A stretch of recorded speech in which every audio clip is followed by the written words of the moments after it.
Hey everyone. Hello. So today we wanted to just discuss with you guys problems that and situations that occur from a homestead. Yeah, yeah. Cost efficiency and all that comes into question, um, and then having time to go off and do things that you want to do too. If you like to travel and things like that, it's I don't know, having a lot of animals and all that too. It's hard to do traveling. But people get into homesteading because they think that it's a cheaper way of living, to be more self-sufficient and be able to provide for yourself. But the reality of it is there is a lot of expense inside of it. When you have animals, the initial buying of the animals is an expense. But the most expensive thing is maintaining them and keeping them The alive. upkeep, the upkeep, as far as shots, food, and not so much water, but food. We have 10 goats, 3 pigs, chickens and ducks and geese, and we spend about $250 a week in feed. A month, excuse me, not a week. Um, I think they'd like that if it was a week. But, anyway, that gets expensive. Uh, Plus the upkeep on the pens, the shelters, uh, and that's not even talking about the garden. Gardening is Missy loves gardening, and I do. we built a lot of raised beds this past off season and getting ready, and that was a big expense. Now, once you get the initial part done with the dirt and the filling and the metal, and you probably saw the raised beds in previous videos, but they're really nice and they're big and they'll last for years and years and years. So that initial expense is uh, won't have that this coming year, but the Now, initial expense is high. yeah, well, I think out of those 6 raised beds, it was about $3,000. Oh yeah, easy Yeah. with the dirt and the metal and the wood and all to get it ready to go. So, um, see these homesteading videos, including ours, and it's fun, and uh, we love having our own vegetables and our own meat and eggs and things like that too. But if you're just starting and getting into it and thinking you're going to save a ton of money, you're going to spend a lot of money first. And uh, Fencing has gotten expensive, fencing's and if you extremely have expensive. goats, it's a continuous repair because they find the weak spots and they destroy it. They're very, I'm not going to say smart animals, but they're like a fox. They're very curious and they're sly and sneaky. So they get out. And chickens, we free range chickens for a while, and now we have them in a big pen. I had to because they were critters from the woods were coming and eating our chickens. Winter chicken dinner, and so we decided to. Missy didn't want me to, but it was saving their lives. And she saw a fox out there the other day, and Hmm. there's coyotes and coons and whatever else out there, Bigfoot, chupacabras and things like that are. That are hungry. Yeah, that are hungry and they're free for the taking. So that's an 8 foot fence. That was spur of the moment had to go do to save them. And there's Izzy coming to say hello. Hi, baby girl. Mama just got home from work, so they got to get their loving in. So the main thing we wanted to just kind of go over was the fact that homesteading has its own advantages, and being able to be self-sufficient and raise your own food, it has great potential, but it is very expensive, it's very costly, it's extremely time consuming. And before you step off into this lifestyle, make sure that you're aware that this is not going to be a money saving project. And you Raising. have to have time. Mhm. We both work full-time jobs outside. If you're retired and that's all you have to do, more power to you. It gives you something to do as well.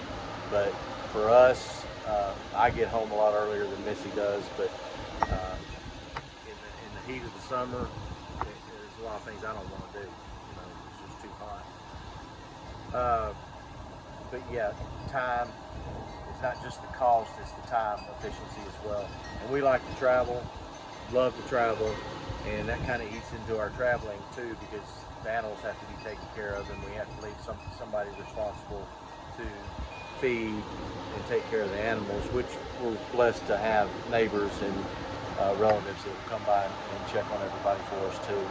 But I'm gonna tell them. I'm gonna tell them. Can I tell them? No. I want to tell. Why? We have a big announcement coming up. We'll start slowly providing it, but I'm gonna do a secret video and tell y'all.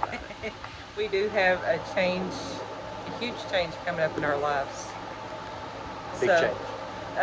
So, yeah. and it pertains to I can't say nothing, the traveling part. So, He is hinting too much. yeah. Anyway. But just know that when you step off into this lifestyle, that it is a commitment. You're bringing in the animals in this world. Even if you're buying just a few animals and you reproduce, they're an expense. If you're expecting to breed animals, you got to have some way of getting rid of those animals, of selling those animals. And Case in point, our goats, we bought dairy goats. We started out with 2. Now we have 10. We've had a total of 14 kids in the last 2 years. The last batch was 9, and 5 of them were males. Males are extremely hard to get rid of to sell. The females go for a good price, and they're easy to sell. But we have 2 males right now that was the runt. He's not going to get bigger than this, and probably never reproduce, and he'll be here as a pet. So we have one really good male that just nobody wants males. So then you can't breed them with your stock, because they're related, and they'll have 2-headed goats and whatever. So we can't do that. And so we're trying to not to give him away now, I'm not giving him away. He's too pretty. He's beautiful, but male goats end up stinky, and he's cute and pretty and everything right now, but in a few months he's not going to be. So, but that's just something that you have to look into as well. And pigs, we get these pigs processed, and we're not doing pigs anymore either. So, well, eventually with our change. With our change.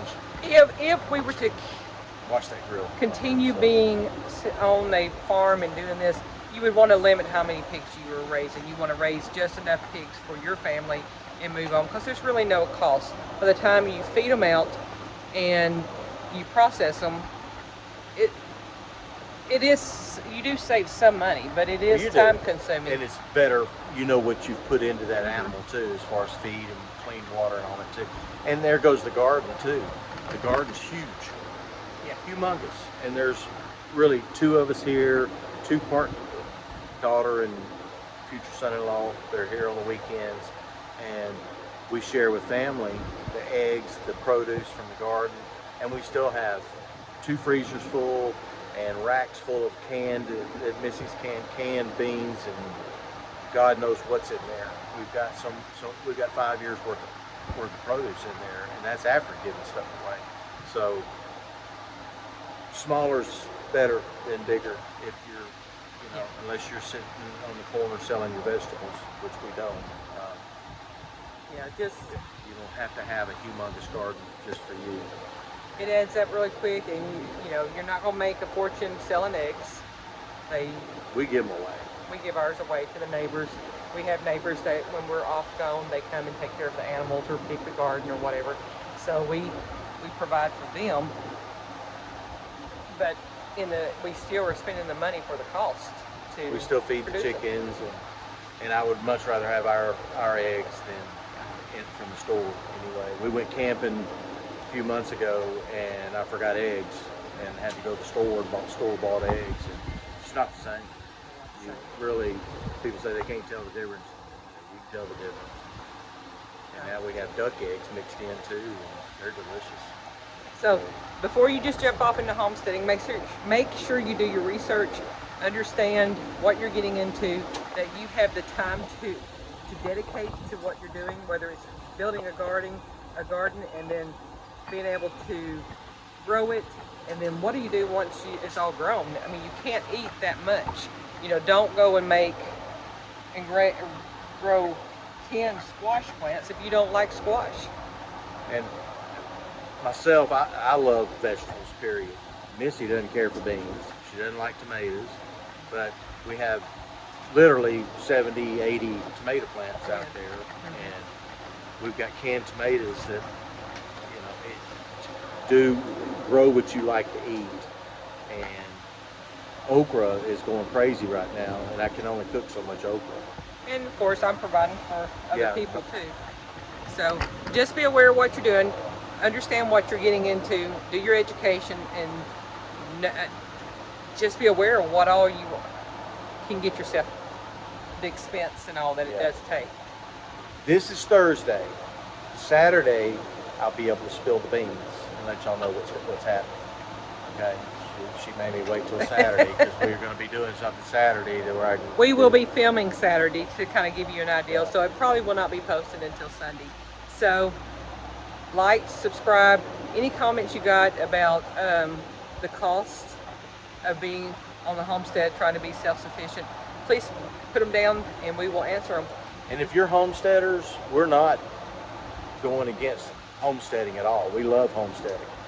We're just trying to educate those that are just beginning, not to go full bore, just to know smaller is bigger. Yeah, Smaller because is it better. can quickly, you can spend $10,000 and it takes years to reap anything from that. You know, If ever. if ever, you know, having all these 10 goats, feeding them when they do deliver, and you have babies and they're milking. Milk's delicious. The milk is delicious, but your food cost actually goes up. The cost of feeding them goes up to almost $500 a month. If you had smell-o-vision on the video, I'm cooking right now, and my God, it smells so good. So we appreciate y'all watching. Please do subscribe, leave us any comments, and we'll see you on the next one. Bye.